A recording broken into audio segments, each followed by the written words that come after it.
In this course, Research Methodology for Business Research, I am going to talk about theory building in this session.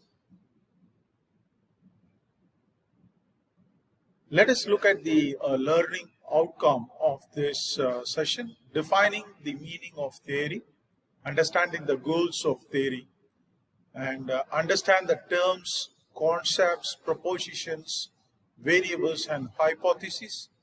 And also we will be discussing how theories are developed, and also we will understand the scientific method employed in research in the case of theory building. So the purpose of the science concerns the expansion of knowledge and the search for truth. Theory building is the means by which a basic researcher hope to achieve this purpose. Students sometimes think their classes or course material are too theoretical or lacking practical application. However, this should certainly not be the case. Theories are simply generalizations that help us better understand reality. Furthermore, theories allow us to understand the logic behind things we observe. If a theory does not hold true in practice, then the theory holds no value.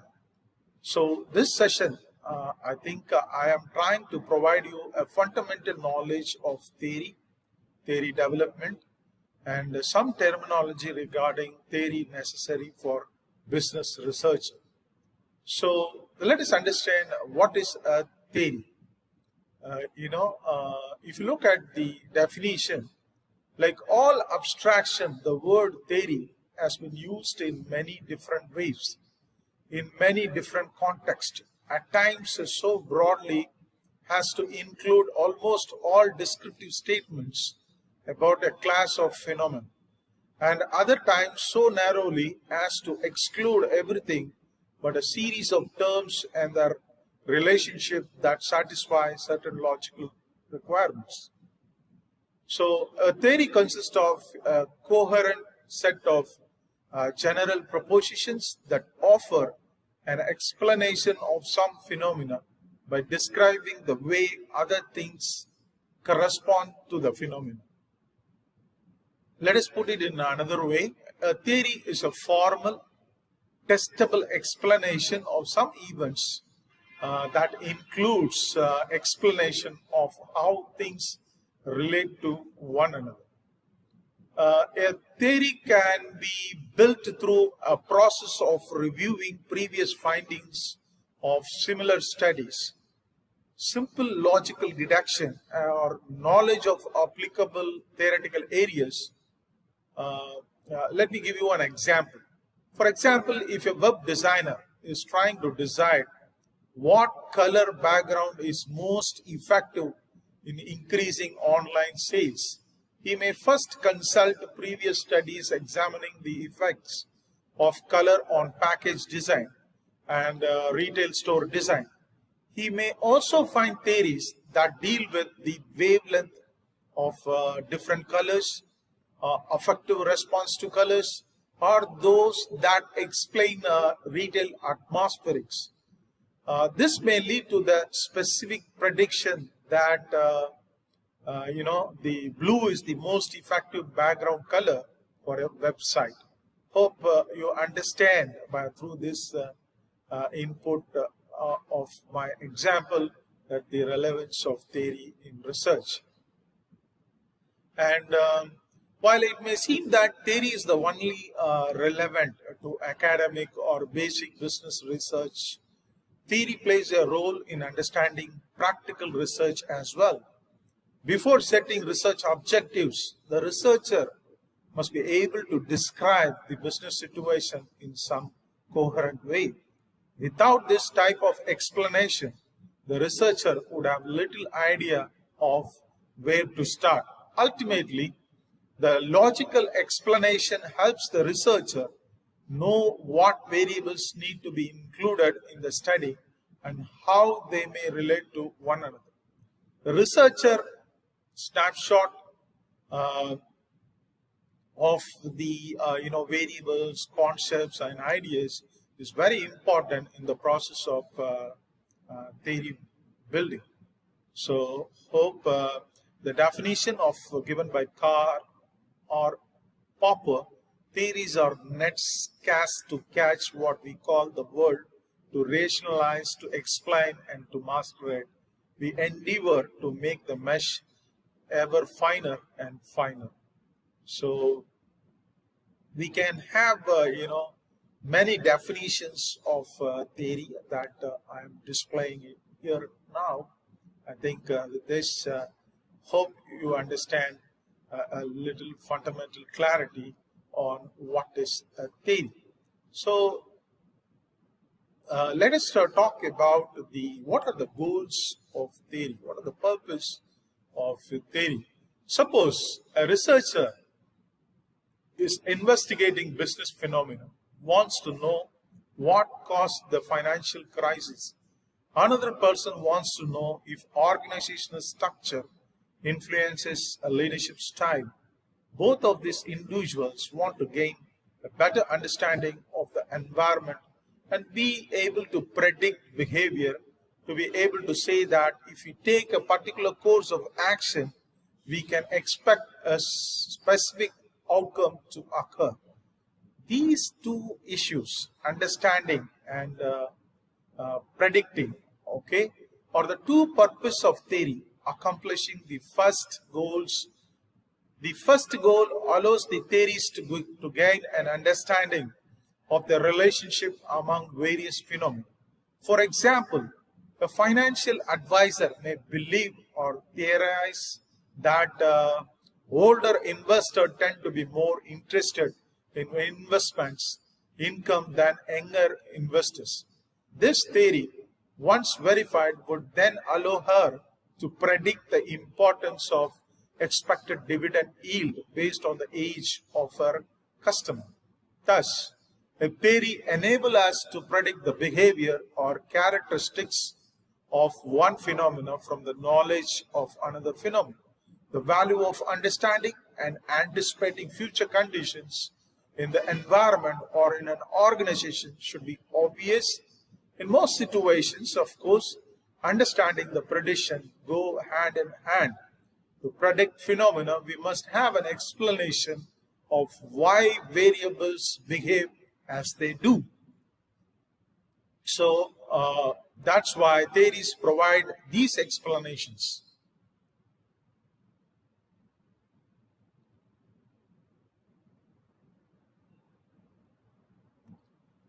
So from these, let us infer theory, a coherent set of general propositions used as principles of explanation of apparent relationship of certain observed phenomena. Clear? So hope this definition makes you clear about what you intend to learn. Let's understand, research concepts, constructs, propositions, variables, and hypotheses one by one. So we all know that theory development is essentially a process of describing phenomena at increasing higher levels of abstractions. In other words, as a business researchers, we need to be able to think of things in a very abstract manner, but eventually link these abstract concepts to observable reality. To understand theory and the business research process, it will be useful to know different terminologies and how these terms relate. So, moving further, let us understand the research concept and construct. A concept or a construct is a generalized idea about a class of objects or attributes, occurrences, or processes that has been given a name. If you as an organizational theorist were to describe phenomena such as supervisory behavior or risk aversion, you would categorize empirical events or real things into concepts. So concepts are the building blocks of theory. In organizational theory leadership, productivity, and moral or concepts. In the theory of finance, gross national product, risk aversion, and inflation are frequently used concepts. According to concepts include asset liabilities and depreciation. In marketing, customer satisfaction, market share, and loyalty, service quality are the important concepts. So, concepts abstract reality. That is, concepts express in words various events or objects. Concepts, however, may vary in degree of abstraction. For example, the concept of an asset is an abstract term that may, in the concrete world of reality, refer to a wide variety of things, including a specific punch press machine in a production shop. So, the basic of our scientific business research operates at two levels. That is,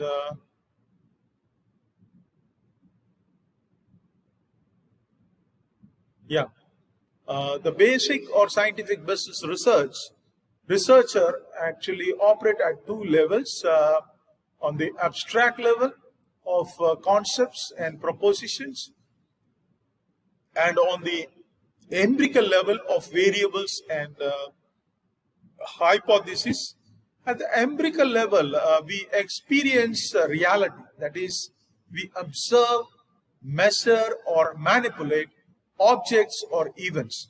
For example, we commonly use the term job performance, but this is an abstract term that can mean different things to different people or different situations. To move to the the empirical level, we must more clearly define this construct and identify the actual measures that we can assess and measure to represent job performance. I can show you.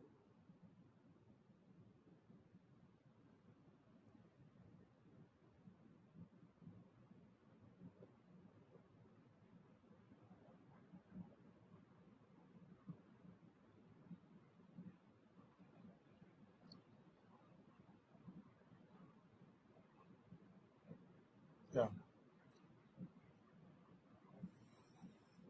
In research, we use the term latent construct to refer a concept that is not directly observable or measurable, but can be estimated through proxy measures. So, job performance, customer satisfaction, and risk aversion are just three examples of the many latent construct in business research. While we cannot, directly see the latent construct because of the fact that uh, uh, we can measure them, and doing so in one of the greatest challenges for business research. If an organizational research says older workers prefer different rewards than younger workers, uh, two concepts, age of the worker and reward performance, are the subjects of this abstract statement. So, if the researcher wishes to test the relationship and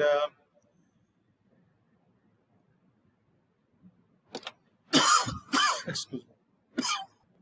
As I said earlier, if the researcher wishes to test this relationship, the researcher, along with other workers, may be questioned about their preference for salary, retirement plans, intrinsic job satisfaction, and so forth. Recording their ages and assessing their reward preferences or activities that occur at an empirical level. So in this example, we can see that the researcher have much easier time assessing and measuring age than the latent construct of the reward preference. Clear?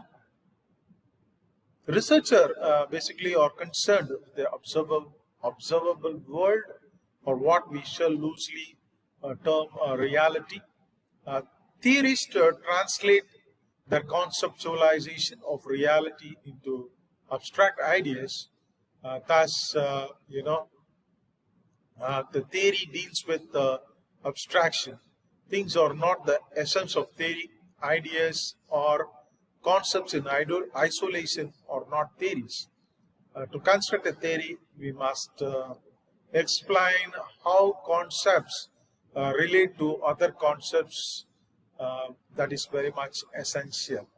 So, if you look at this definition, again, a coherent set of general proposition used as a principle of explanation of the apparent relationship of certain observed phenomena. So, in this context, we need to understand the concept of research proposition and hypothesis. Now, let's understand, the proposition and hypothesis. Uh, I was mentioning that concepts are the basic units of theory development. However, theories requires an understanding of the relationship among the concepts. Thus, once the concept of interest have been identified, a researcher is interested in the relationship among these concepts. Propositions, when you look at propositions are statements concerned with the relationship among the concepts. A proposition explains the logical linkage among certain concepts by asserting a universal connection between concepts. I can quote an example here. We might propose that testing our employees better will make them more loyal employees. This is certainly a logical link between managerial actions and employee reactions, but it's quite general and not really testable in its current form. So let us also understand what is an hypothesis is all about. A hypothesis is a formal statement explaining some outcome. In its simplest form, a hypothesis is a guess. The sales manager may hypothesize that the salespeople who are highest in product knowledge will be most productive. An advertising manager may hypothesize that if consumers' attitude toward a product change in a very positive direction, there will be an increase in consumption of the product. A human resource manager may hypothesize that the job candidate with certain majors will be more successful employees. Hope with this example, hope you understand what is an hypothesis. And also, if you look at that, and a hypothesis is a proposition that is empirically testable. In other words, when one states a hypothesis, it should be written in a manner that can be supported or shown to be wrong through an empirical test. For example, using the color of the background for a website discussed, I think I was quoting an example earlier. The researcher may use theoretical reasoning to developing the following hypothesis. That is, a website with a blue background. I mean, we can go for alternative hypothesis. That is, a website with a blue background will generate more sales than an otherwise identified website with a red background. Hope with this example you guys understand what is an hypothesis. And also, a variable is anything that may assume different numerical values because of the fact that variables are varying. The perceptual score taken from the respondents may vary. That's why these items, which is subject to varying in the score, is called variable.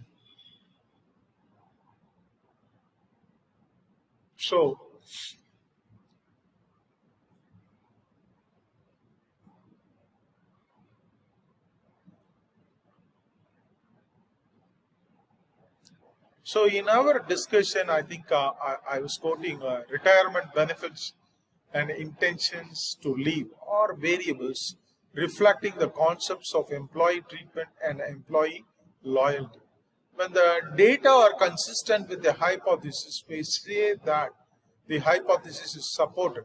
When the data are inconsistent with the hypothesis, we say the hypothesis is not supported. We are often tempted to say that we prove a hypothesis when the data confirms to the prediction, but this is not really true because our result is based on statistics. There is always the possibility that our conclusion is wrong. Now, at times, we can be very, very confident in our conclusion, but from an absolute perspective, statistics cannot prove a hypothesis is true. So this has to be taken for your valuable learning. Next, what we're supposed to do is operationalizing the variables. Operationalizing is nothing but the process of identifying the actual measurement scales to assess the variables of interest. Because variables are at the empirical level, variables can be measured. In this case, retirement benefits might be measured quite easily and precisely. Example, the actual percentage change in matching retirement funds, while the latent construct of intention to leave would be more challenging for the researcher. This step is known as operationalizing our variable, the process of identifying the actual measurement scale to assess the variable of interest. So, to conclude, the empirical and the abstract conceptual, the empirical aspect is primarily concerned with the facts of the science as revealed by the observation and experiments.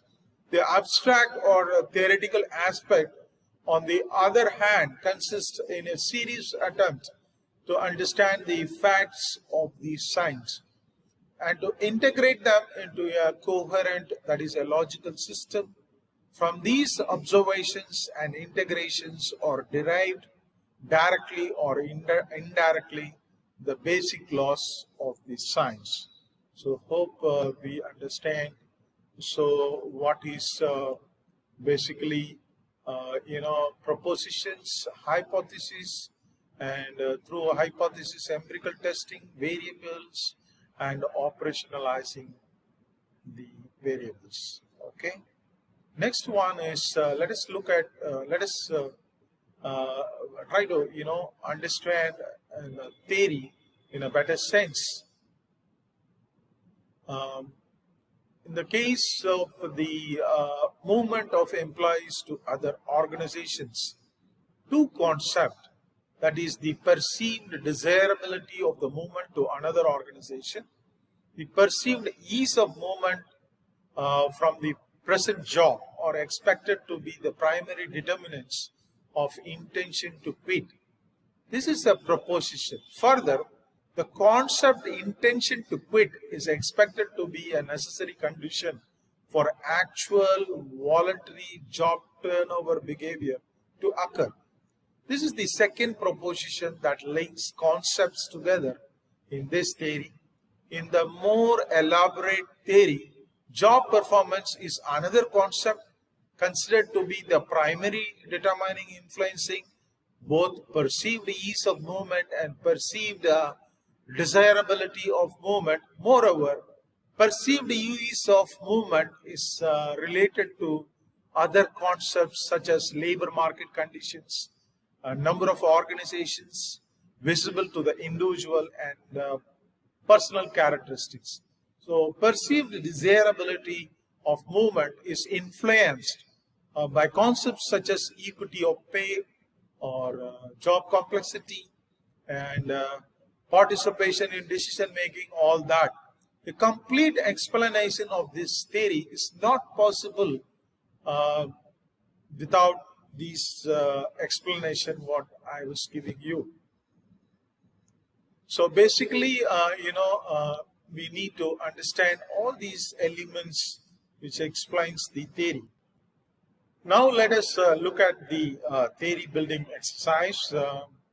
So you may be wondering where do theories come from? Although this is not an easy question to answer in this session, in a brief manner, we will explore more through some examples.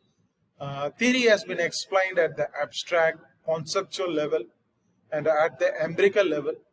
If you ask me, theory generation may occur at either level. At the abstract conceptual level, a theory may be developed with the deductive reasoning by going from general statement to specific assertion. Let me clarify what is deductive reasoning. Deductive reasoning is the logical process of deriving a conclusion about a specific instances based on a known general premise of or something known to be true. For example, while you might occasionally have doubts, we know that all business professors are human beings. If you also know that, Philip Kotler is a business professor, marketing professor, then we can deduce that Philip Kotler is a human being. So that is about deductive reasoning.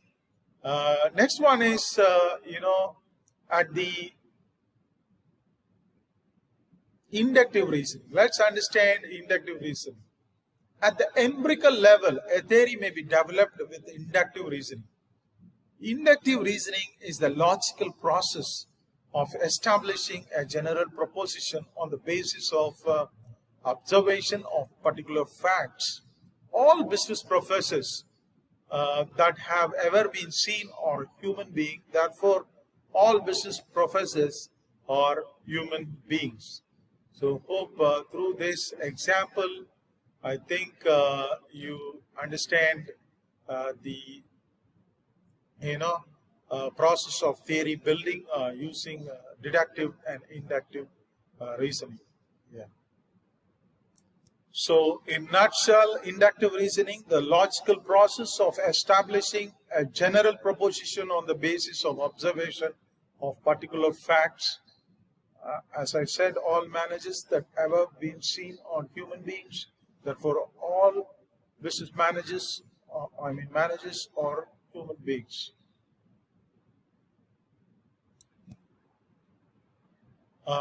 As part of theory building and development, let us also look at the scientific method of theory building. The scientific method is a set of prescribed procedure for establishing and connecting theoretical statement about events, for analyzing empirical evidences, and for predicting events yet unknown. It is useful to look at the analytical process of scientific theory building as a series of stages. While there is not complete consensus concerning exact procedures for the scientific method, I think I suggest 7 operations may be viewed as the steps involved in the application of scientific method. See, one is the assessment of relevant existing knowledge of the phenomena. Next one is the formulation of concepts and proposition. And the next one is the statement of hypothesis. And the next one is design of the researcher to test the hypothesis. And the fifth one, the acquisition of meaningful empirical data. Now, the sixth one is the analysis and evaluation of data. And the seventh one is the proposal of an explanation of the phenomena and statement of new problems raised by the researcher. Okay, so that's where we try to build a theory based on this scientific method. I think I had given you an overview about how theory has been developed. Okay, so let me give you a summarized view about. First, I start the session stating that theories are simply models designed to help us better understand reality and to understand the logic behind things we observe. The theory is a formal, logical explanation of some events that includes predictions of things related to one another. And next one is I was explaining understanding the goals of theory. There are two primary goals of the theory. Let me recap. The first is to understand the relationship among various phenomena. The theory provides a picture of the linkage among different concepts, allowing us to better comprehend how they affect one another. The second goal is to predict. Once we have an understanding of the relationship among concepts, we can then predict what will happen if we change one factor. For example, if we understand the relationship between advertising expenditure and retail sales, I think we can then predict the impact of decreasing or increasing our advertising expenditure. So I was explaining in this session about the meaning of theory and also the understanding the goals of the theory, and also I explained you about I'm making you understand the terms, concept, propositions, variables, and hypotheses. To recap about these terms, a concept or a construct is a generalized idea about a class of objects, attributes, occurrences, or processes that has been given a name. Leadership style, employee turnover, and customer satisfaction are all concepts. Concepts express in words various events or objects. And in case of proposition are statements concerned with the relationship among concepts. A proposition explains the logical linkage among certain concepts by asserting an universal connection between concepts. We can quote like leadership style is related to employee turnover. A hypothesis is a formal statement explaining some outcome regarding variables of interest. Variables are the empirical reflection.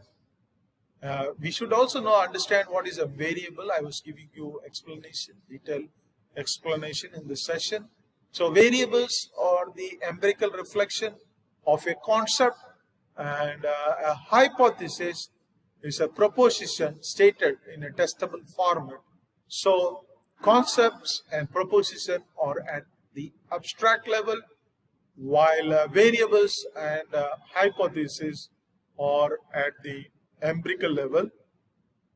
And also in this session I explained about how theories are developed.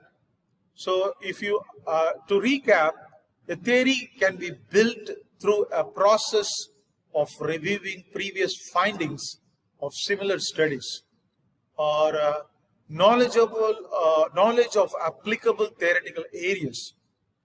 A theory may be developed with the deductive reasoning by going from a general statement to a specific assertion. Deductive reasoning is the logical process of deriving a conclusion about a specific instance based on a known general premise or something known to be true. And in case of inductive reasoning, is the logical process of establishing a general proposition on the basis of observation of a particular fact. So, understanding the scientific method, and in this session, finally, I was discussing about the giving you an overview of the scientific method. So let us recap on that. The scientific method is a set of prescribed procedures for establishing and connecting theoretical statements about events, for analyzing empirical evidence and for predicting events yet unknown. It is useful to look at the analytical process of scientific theory building as a series of stages. I mentioned the 7 operations may be viewed as the steps involved in the application of the scientific method.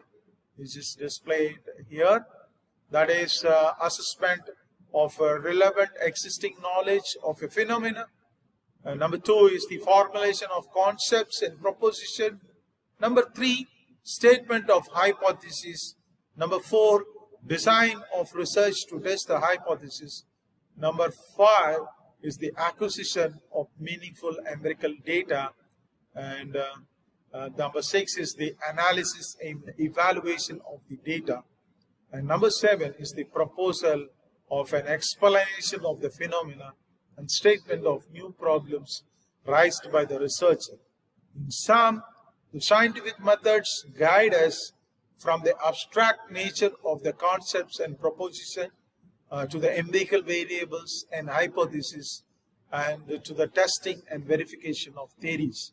Dear learners, hope with this valuable inputs, hope you are very clear about the role of theory in research. Thank you so much.